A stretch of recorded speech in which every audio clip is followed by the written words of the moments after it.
Dry days ഏതൊക്കെയെന്ന് നോക്കാം. കേരളത്തിൽ മദ്യവിൽപ്പനയ്ക്ക് നിരോധനം ഏർപ്പെടുത്തിയിട്ടുള്ള ദിവസങ്ങളെയാണ് ഡ്രൈ ഡേയ്സ് എന്നറിയപ്പെടുന്നത്. കേരളത്തിൽ നിർബന്ധമായും മദ്യശാലകൾ അടച്ചിടേണ്ട ദിവസങ്ങളാണിത്. കേരളത്തിൽ മദ്യം ലഭ്യമാകുന്ന എല്ലാ റീട്ടെയിൽ കടകളും ബാറുകളും ക്ലബ്ബുകളും നിർബന്ധമായും അടച്ചിടേണ്ട ദിവസങ്ങൾ ഏതൊക്കെയെന്ന് നോക്കാം. ഗാന്ധി ജയന്തി, അതായത് ഒക്ടോബർ 2, ഗാന്ധിജിയുടെ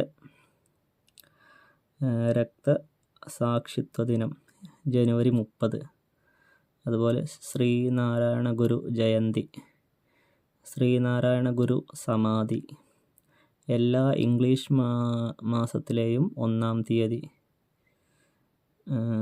തിരഞ്ഞെടുപ്പ് മേഖലകളിൽ പോളിംഗ് ദിനത്തിലും പോളിംഗിൻ്റെ തലേ ദിവസവും പോളിംഗ് അവസാനിക്കുന്ന വരെയുള്ള 48 മണിക്കൂർ, അതുപോലെ വോട്ടെണ്ണൽ ദിനം, പിന്നെ ദുഃഖവെള്ളിയാഴ്ച, പിന്നെ അന്താരാഷ്ട്ര മയക്കുമരുന്നു ലഹരി വിരുദ്ധ ദിനത്തിൽ.